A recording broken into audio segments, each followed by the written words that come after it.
Wild landscapes hold dangers that strike without warning, turning work shifts, quiet hunts, and evening routines into chaos. These sudden attacks leave scars on both individuals and places, highlighting the fragility of safety in remote regions. From a 1,200-pound predator stopped by a shotgun in Alaska to a deadly railway attack in Siberia, each event reveals a different face of survival. In this video, we'll uncover 6 chilling encounters where ordinary days became desperate fights for life.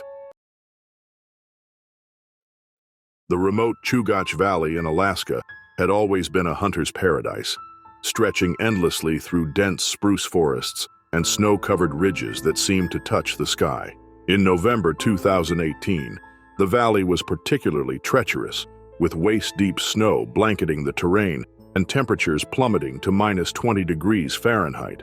This unforgiving wilderness had claimed many unprepared souls over the decades, but it also promised the kind of trophy moose that serious hunters traveled thousands of miles to pursue. Magnus Kearney, a 41-year-old construction foreman from Montana, had spent months planning this hunting expedition with his longtime friend Silas Rowan, a 38-year-old wildlife guide from Wyoming. Both men were seasoned outdoorsmen who respected the dangers of the Alaskan wilderness. Still, they also understood that the most rewarding hunts required venturing into places where few humans dared to tread. The Chugach Valley fits that description perfectly, offering pristine hunting grounds far from civilization and its distractions. The two men had been tracking a massive bull moose for 3 days, following its distinctive hoofprints through the snow and studying its feeding patterns along frozen creek beds. Their persistence finally paid off when they spotted the magnificent animal grazing in a small clearing, its antlers spanning nearly 6 feet across. Magnus took the shot with his rifle, bringing down the 1,200-pound bull cleanly with a single round to the vital organs. As the echoes of the gunshot faded across the valley, Magnus and Silas approached their prize with the satisfaction that comes from a successful hunt. The massive moose represented weeks of meat for their families and a trophy that would remind them of this adventure for years to come. They immediately began the laborious process of field dressing the animal, working methodically to preserve the meat in the frigid conditions. Magnus was focused on removing the internal organs, while Silas prepared the pack frames that would carry their harvest back to base camp. The work was physically demanding, requiring both men to kneel in the snow while manipulating their sharp knives with precision, despite their thick gloves. Steam rose from the warm carcass in the bitter air, creating an almost mystical atmosphere in the silent forest. Neither hunter noticed the massive grizzly bear that had been drawn to the area by the scent of fresh blood and the sound of their activities. The enormous predator, weighing nearly 1,200 pounds and standing over 8 feet tall on its hind legs, had been foraging in the valley when the moose was shot. Now it approached through the dense spruce trees, moving with surprising stealth for such a large animal. The first indication of danger came when Silas heard branches snapping behind them, followed by the unmistakable sound of heavy breathing. He turned to see the massive grizzly emerging from the tree line, its dark brown fur matted with ice and its small eyes fixed intently on the fresh kill.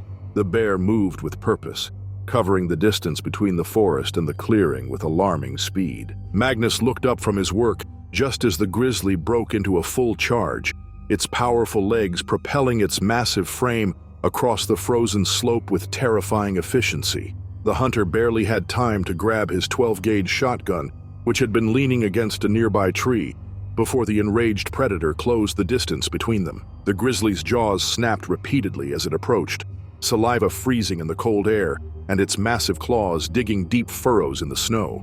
Magnus worked the action of his shotgun, chambering a 3-inch magnum slug designed specifically for large game, and aimed at the charging beast. At a distance of less than 20 feet, he squeezed the trigger. The shotgun erupted with devastating force, the recoil slamming into Magnus's shoulder with enough power to nearly knock him off balance in the deep snow. The heavy slug struck the grizzly in the left shoulder, tearing through muscle and bone with explosive impact. The massive predator stumbled from the blow, but maintained its forward momentum, rearing up on its hind legs and towering over the hunter. Magnus worked the pump action again, ejecting the spent shell and chambering another round, while the wounded grizzly swiped at him with razor-sharp claws. The bear's massive paw missed his head by inches, but the displaced air from the powerful swipe was enough to remind him of the deadly danger he faced. The second shot caught the grizzly in the side, the slug penetrating deep into its ribcage and causing it to stumble backward. Silas, realizing that his friend needed help, grabbed his metal pack frame and began banging it against the trunk of a large spruce tree. The metallic clanging echoed through the forest, adding to the chaos of the encounter and further confusing the wounded predator. The grizzly turned its attention toward the new sound, giving Magnus precious seconds to prepare for another shot if necessary. The massive bear, now bleeding from 2 serious wounds and clearly in pain, seemed to reconsider its attack. It dropped back down to all fours and began backing away from the hunters, keeping its eyes fixed on them while retreating toward the safety of the dense forest. Magnus kept his shotgun trained on the animal until it disappeared completely into the spruce trees, leaving behind only trampled snow, broken branches, and scattered drops of blood. The entire encounter had lasted less than 2 minutes, but both men knew how close they had come to a tragic ending. Magnus examined himself for injuries and found several minor claw marks on his jacket, where the grizzly's swipe had nearly connected, along with bruises on his shoulder from the shotgun's powerful recoil. Silas was physically unharmed, but shaken by the intensity of the encounter. They quickly finished processing their moose and packed out of the area, unwilling to risk another confrontation with the wounded predator. Magnus's 12-gauge shotgun had proven its worth in the most critical moment imaginable, delivering the raw, explosive power needed to turn back one of nature's most dangerous predators and save both their lives. Kodiak Island, Alaska, had been home to some of the most ambitious mining operations in the state's history, with coal deposits scattered throughout its rugged interior, providing fuel for both local communities and distant markets. In September 2015, the remnants of these industrial endeavors dotted the landscape like mechanical graveyards, with abandoned equipment and empty mining shafts, serving as stark reminders of boom-and-bust cycles that had defined the region for decades. The island's unique ecosystem supported the largest brown bears in North America, massive Kodiak bears that could weigh over 1,500 pounds and stand nearly 10 feet tall when rearing on their hind legs. Elias Thorne, a 39-year-old coal miner from Pennsylvania, had arrived on Kodiak Island 3 months earlier to work for a small mining company attempting to revive operations at one of the older sites. The work was demanding and dangerous, requiring him to inspect equipment and maintain machinery in remote locations where help could be hours away if something went wrong. Elias had grown accustomed to the isolation and actually preferred working alone, finding the quiet forests and mountain vistas a welcome change from the crowded industrial towns of his home state. The abandoned mining site where Elias conducted his late-night equipment checks sat at the edge of a dense forest of Sitka spruce and hemlock trees, their towering branches creating a natural barrier between the industrial area and the wilderness beyond. Scattered throughout the clearing were the rusted remains of previous mining operations, including conveyor belts, sorting machines, and heavy trucks that had been left behind when the original company went bankrupt years earlier. The current mining operation utilized only a fraction of the available space, focusing on a single shaft that showed promise for high-quality coal extraction. On this particular evening, Elias had been tasked with checking the diesel generators that powered the site's lighting and ventilation systems. The smell of diesel fuel permeated the air around the equipment, mixing with the lingering odors of food scraps and garbage that accumulated near the temporary camp structures. These scents, carried by the evening breeze, had begun attracting wildlife from the surrounding forest, though Elias had only noticed ravens and the occasional red fox during his previous visits. The massive Kodiak bear that emerged from the tree line had been following these enticing odors for several days, growing bolder with each visit as it discovered that the strange mechanical noises posed no immediate threat. At nearly 800 pounds, the adult male was entering the hyperphagic phase that preceded winter hibernation, driving it to consume enormous quantities of food while building the fat reserves necessary for surviving the cold months ahead. The combination of diesel fuel, human food scraps, and the unfamiliar industrial environment had created an irresistible attraction for the normally cautious predator. Elias first noticed movement near the forest edge while checking the fuel levels in the main generator. Still, the dim lighting and shadows made it difficult to identify what he was seeing. He assumed the disturbance was caused by one of the foxes that frequently scavenged around the site, or perhaps a deer that had wandered too close to the noisy machinery. He continued his routine inspection, unaware that the massive bear was carefully studying his movements from behind a cluster of abandoned mining equipment. The attack came without warning, as the Kodiak bear suddenly crashed through a pile of old machinery, sending tools and metal debris flying in all directions. Elias spun around to see the enormous predator charging directly toward him, its massive frame moving with surprising speed despite its size. In desperation, he grabbed the flare pistol from his emergency kit and fired it at the approaching bear. Still, the bright projectile sailed harmlessly over the animal's head and embedded itself in a nearby tree. The bear's powerful swipe caught Elias across the chest and shoulder, the force of the blow lifting him off his feet and sending him sprawling across the gravel surface of the work area. He felt the bear's claws tear through his thick work jacket and pierce the skin beneath, leaving deep gashes that immediately began bleeding profusely. The impact knocked the breath from his lungs and left him momentarily stunned, struggling to comprehend what was happening. Rolling desperately to avoid the bear's follow-up attack, Elias managed to crawl behind a large steel shipping container that housed spare parts and equipment. The metal barrier provided temporary protection while he assessed his injuries and planned his next course of action. His back and legs throbbed with pain from the claw wounds, and he could feel warm blood soaking through his torn clothing. The massive Kodiak bear, apparently satisfied that the immediate threat had been neutralized, began investigating the scattered supplies and equipment around the worksite. It knocked over fuel barrels, scattered tools across the ground, and tore open several containers of food supplies that had been stored near the generator shed. The sounds of destruction continued for nearly 15 minutes, while Elias remained hidden behind the steel container, afraid to move and risk attracting the bear's attention again. Eventually, the bear grew tired of exploring the unfamiliar industrial environment and retreated toward the forest, leaving behind a scene of complete devastation. Elias waited another 30 minutes before emerging from his hiding place, discovering that his radio had been damaged in the attack and that he would need to make the 3-mile hike back to the main camp on foot. The encounter left him with deep respect for the raw power of Kodiak bears and a permanent reminder of how quickly wilderness encounters could turn deadly. The Green Mountains of Vermont had long been celebrated for their spectacular autumn displays, drawing photographers and tourists from across New England to witness the transformation of dense hardwood forests into brilliant tapestries of red, orange, and gold. In October 2012, the peak foliage season promised to be particularly stunning, with perfect weather conditions creating ideal circumstances for capturing the natural beauty that defined this corner of New England. The region's black bear population had also been thriving in recent years, with conservation efforts successfully rebuilding numbers that had been decimated by hunting and habitat loss in previous decades. Claire Donovan, a 29-year-old wildlife photographer from Boston, had established her reputation by capturing intimate portraits of North American wildlife in their natural habitats. Her work had been featured in several national magazines, and she was particularly skilled at capturing close-up images of her subjects without disturbing their natural behaviors.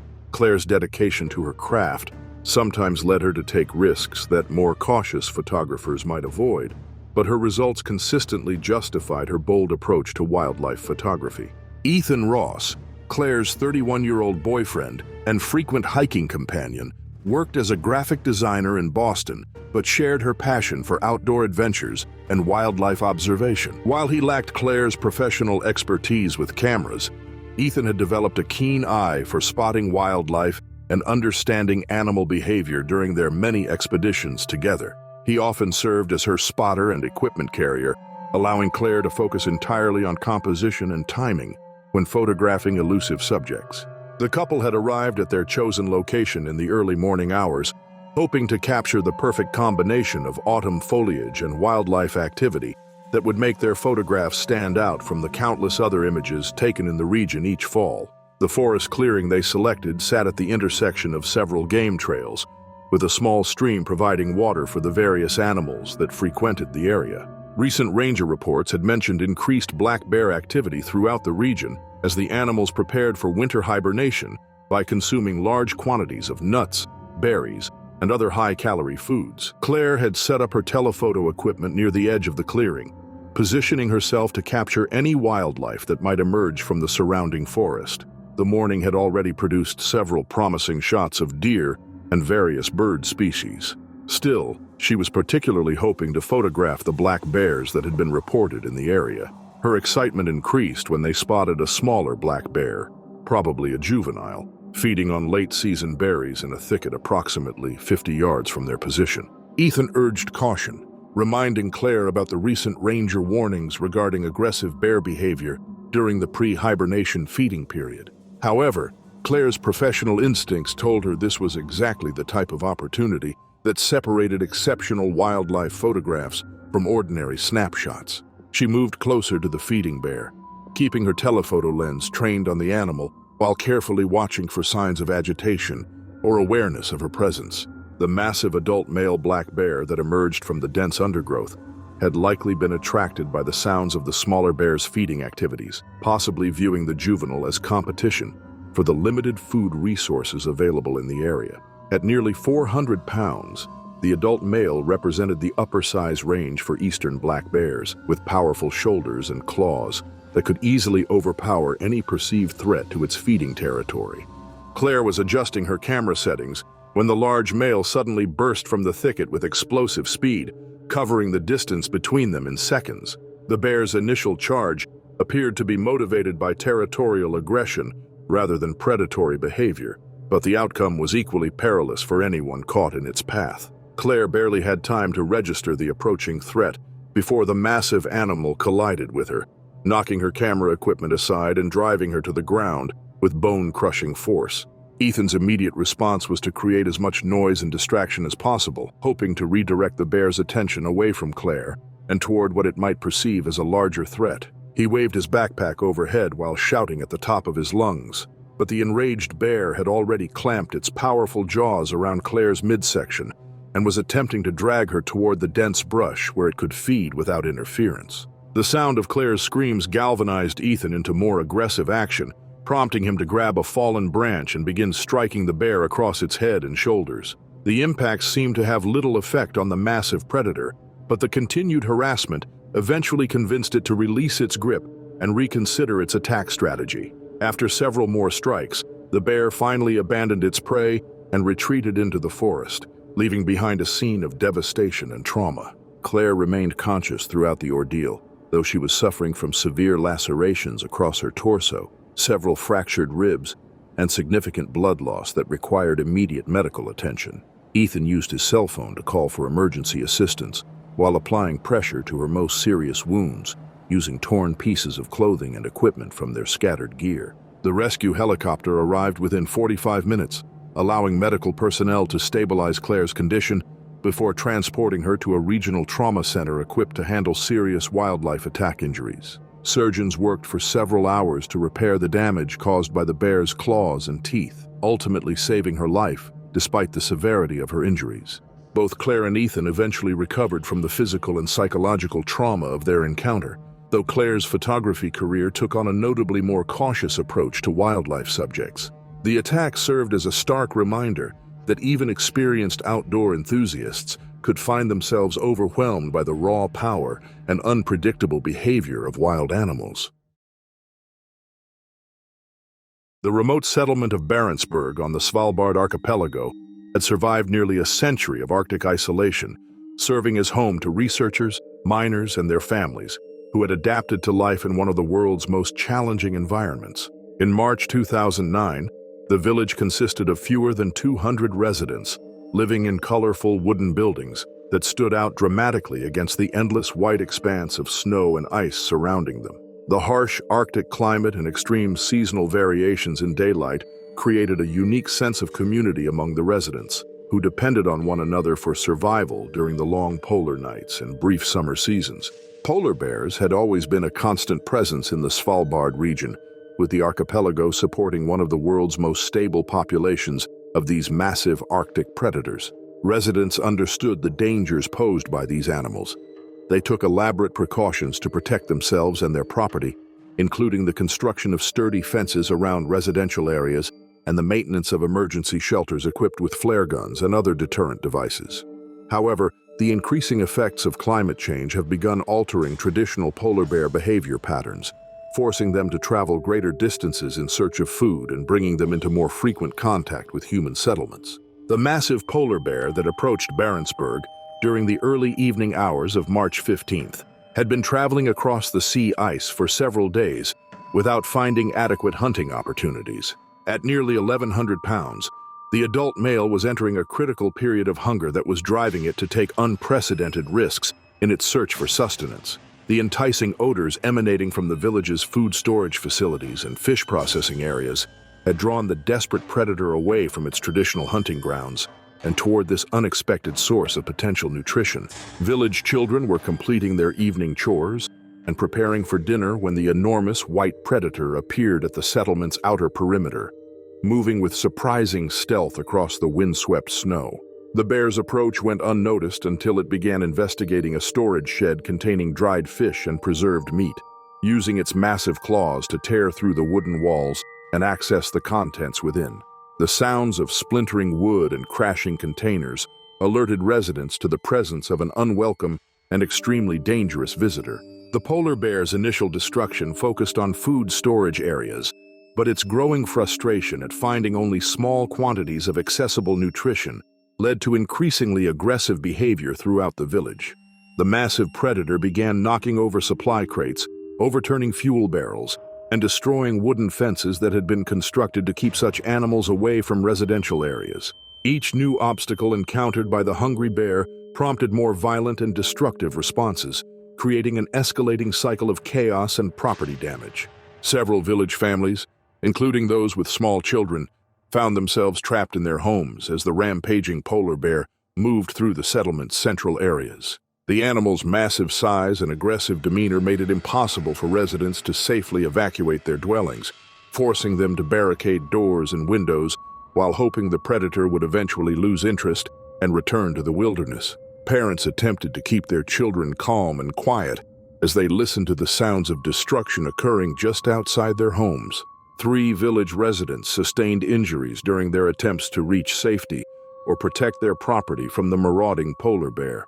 Eric Johansson, a 47-year-old maintenance worker, suffered deep claw marks on his shoulder when he encountered the bear while attempting to secure fuel supplies near the village's power generator. Maria Volkov, a 34-year-old teacher, was knocked to the ground and sustained bruises and minor bite wounds when the bear cornered her between 2 buildings while she was trying to reach her home. Her 8-year-old son Lars narrowly escaped injury when the massive predator swiped at him with its powerful paws, missing him by mere inches, but leaving deep gouges in the wooden wall behind him. The village's extreme isolation meant that emergency responders and wildlife control specialists were hours away from assisting, forcing residents to defend themselves using whatever tools and weapons they could find. Several brave individuals armed themselves with shovels, axes, and flare guns, working together to create noise and commotion, designed to drive the polar bear away from residential areas. Their coordinated efforts gradually succeeded in herding the massive predator toward the village's outer boundaries, though not before it had caused extensive damage to buildings, equipment, and stored supplies. The polar bear's rampage through Barentsburg lasted approximately 45 minutes before the combined harassment from multiple sources finally convinced it to abandon its destructive activities. The exhausted and still hungry predator retreated across the tundra, leaving behind a community shaken by the intensity of the encounter and sobered by their vulnerability to such attacks. The aftermath revealed extensive property damage, including destroyed storage facilities, damaged equipment, and structural harm to several buildings. Village residents spent the following days repairing the damage caused by their unwelcome visitor, while implementing additional security measures designed to prevent similar incidents in the future. The attack served as a stark reminder of how quickly life in the Arctic could change from routine to life-threatening, especially as environmental changes continued to alter the behavior patterns of the region's apex predators. The psychological impact of the encounter lingered for months, with several residents reporting difficulty sleeping and increased anxiety about venturing outside their homes after dark. The Annapurna region of Nepal had attracted mountaineers from around the world for decades, offering some of the most challenging and rewarding climbing experiences available in the Himalayan range. In April 2014, the spring climbing season was in full swing, with teams from various countries attempting routes on peaks, ranging from modest training climbs to serious technical challenges requiring advanced mountaineering skills. The region's unique ecosystem supported a diverse array of wildlife, including the elusive Asiatic black bear. This powerful predator inhabited the dense rhododendron and pine forests, found at elevations between 8,000 and 14,000 feet. Arjun Sherpa, a 32-year-old climbing guide from the Khumbu region, had been working in the mountains since his teenage years and possessed an intimate knowledge of the challenges and dangers that awaited climbers in the high-altitude environment. His reputation for safety and technical expertise had made him one of the most sought-after guides in the region, with clients specifically requesting his services for challenging ascents that required local knowledge and exceptional skill. Arjun's understanding of mountain weather patterns, route conditions, and wildlife behavior had saved numerous lives over the years. The technical climbing route that Arjun was ascending solo that morning represented a personal challenge rather than a professional obligation, offering him the opportunity to test new equipment and techniques without the responsibility of keeping clients safe.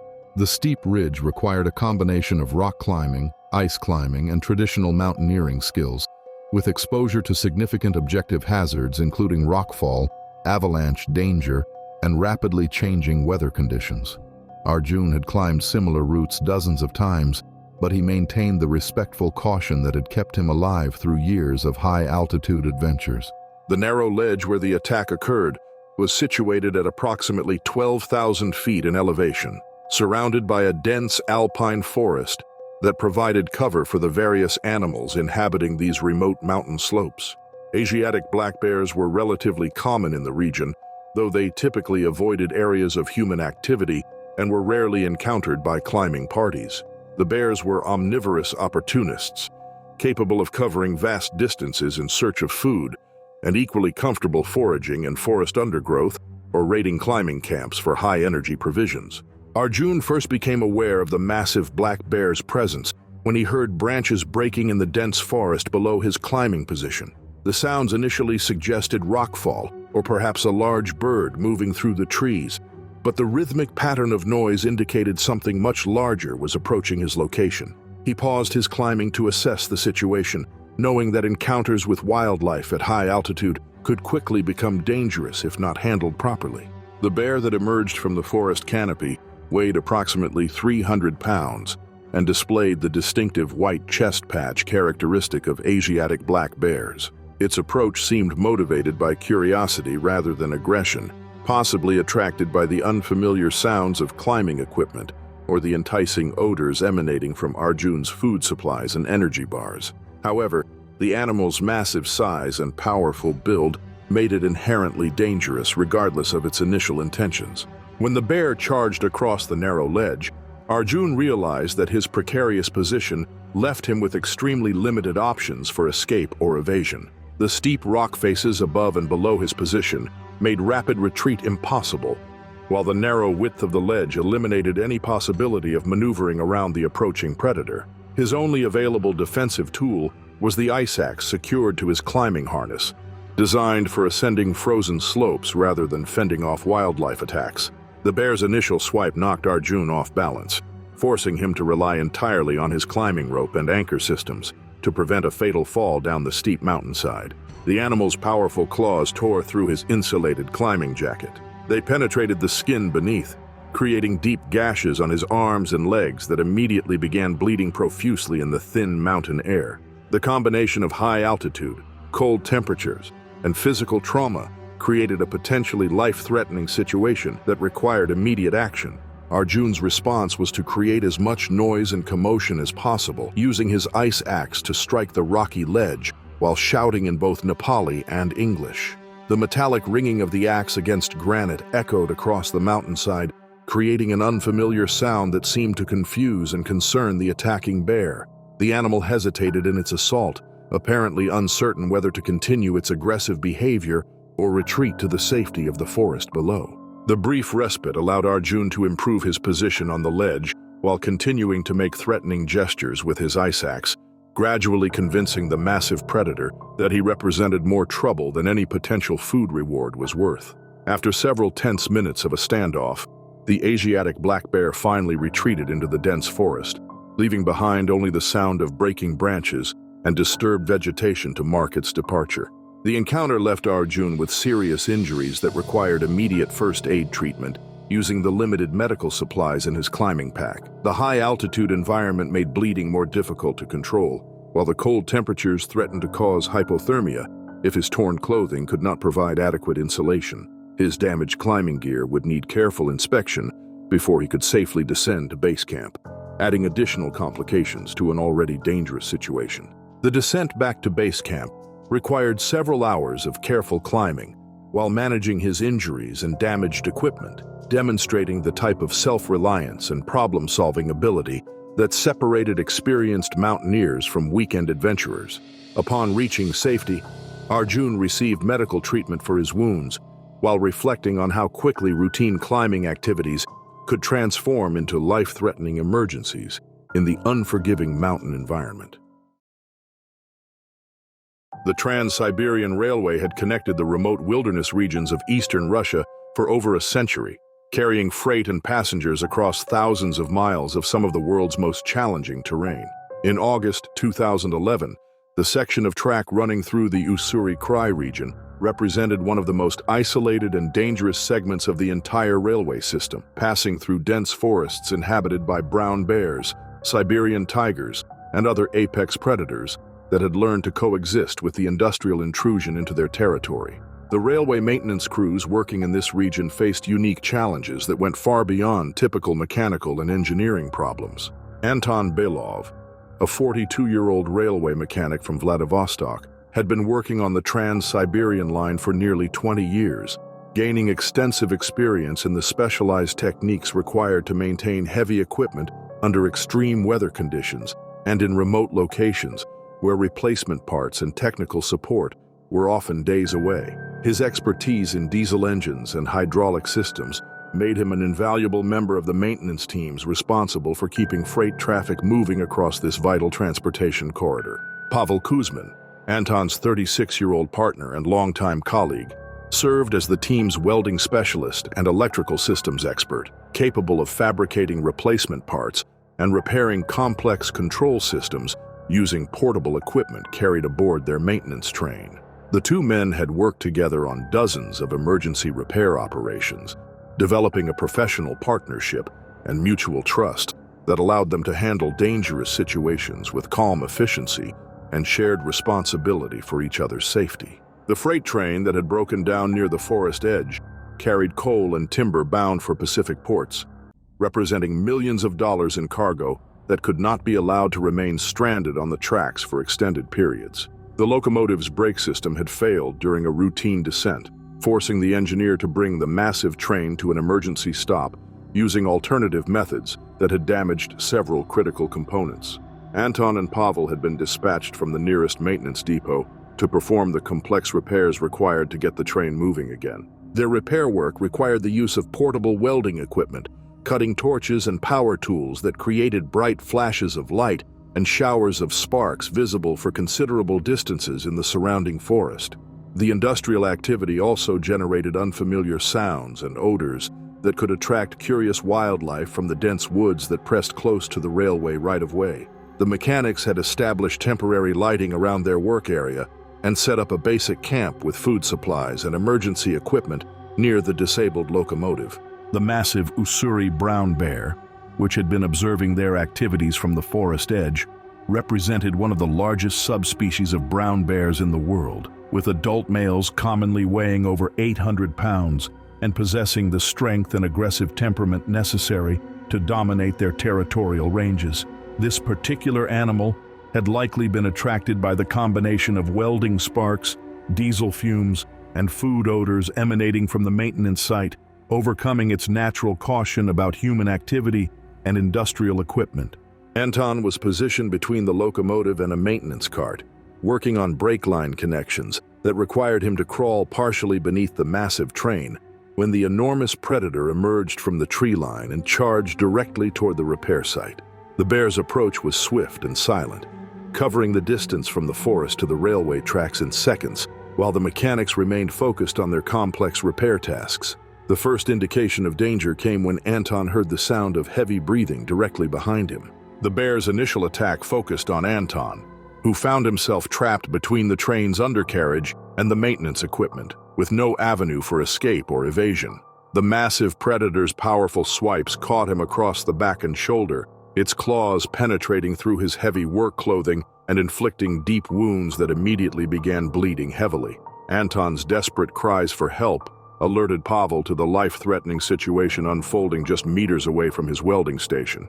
Pavel's immediate response was to grab the largest tool within reach, a heavy steel wrench used for adjusting brake components, and attempt to drive the attacking bear away from his colleague. However, his intervention only succeeded in redirecting the massive predator's attention toward himself, resulting in a vicious assault that knocked him to the ground and left him with severe shoulder injuries from the bear's powerful jaws and razor-sharp claws. The welding torch, which had been left operating during the emergency, created a continuous shower of bright sparks that eventually seemed to confuse and startle the attacking bear, causing it to pause in its assault and reconsider the unfamiliar industrial environment. The combination of mechanical noise, artificial lighting, and the intense heat and light from the welding equipment apparently convinced the massive predator that the area represented more danger than any potential food reward could justify. After several minutes of chaotic struggle between the two mechanics and the enormous brown bear, the Ussuri predator finally retreated toward the dense forest, leaving behind a scene of destruction and trauma that would forever change the lives of anyone who witnessed it. Anton had sustained multiple fatal injuries during the initial attack, succumbing to massive blood loss and internal trauma, despite Pavel's desperate attempts to provide first aid using their limited medical supplies. Pavel survived the encounter with severe lacerations across his shoulder and upper back. However, his injuries were serious enough to require immediate evacuation to the nearest medical facility capable of treating wildlife attack victims. The remote location of the incident meant that emergency medical assistance did not arrive until several hours after the attack, forcing Pavel to tend to his own wounds while protecting his deceased colleague's body from scavengers. The railway maintenance site bore clear evidence of the violent encounter for months afterward, with deep claw marks visible on steel equipment, bloodstains embedded in the gravel roadbed, and damaged tools scattered across the work area where the two mechanics had been performing their routine repairs. The incident prompted significant changes in safety protocols for railway workers operating in wilderness areas, including the mandatory use of wildlife deterrent equipment and revised procedures that require larger work crews rather than two-person teams. Pavel's detailed account of the attack offered valuable insights into the behavior of brown bears in industrial settings. However, the psychological trauma of losing his longtime colleague and surviving such a violent encounter effectively ended his career in railway maintenance. The Trans-Siberian Railway installed additional wildlife barriers and warning systems along particularly hazardous sections of the track, acknowledging that industrial activity in remote wilderness areas inherently carries risks that cannot be eliminated. The investigation that followed revealed that the Ussuri brown bear had been tracking the maintenance crew for several days, drawn by the regular schedule of their repair activities and the food supplies they carried. Wildlife experts concluded that the bear's aggressive behavior was likely influenced by the approaching winter season and the need to build fat reserves before hibernation, making it more willing to confront humans for potential food sources than would normally be expected.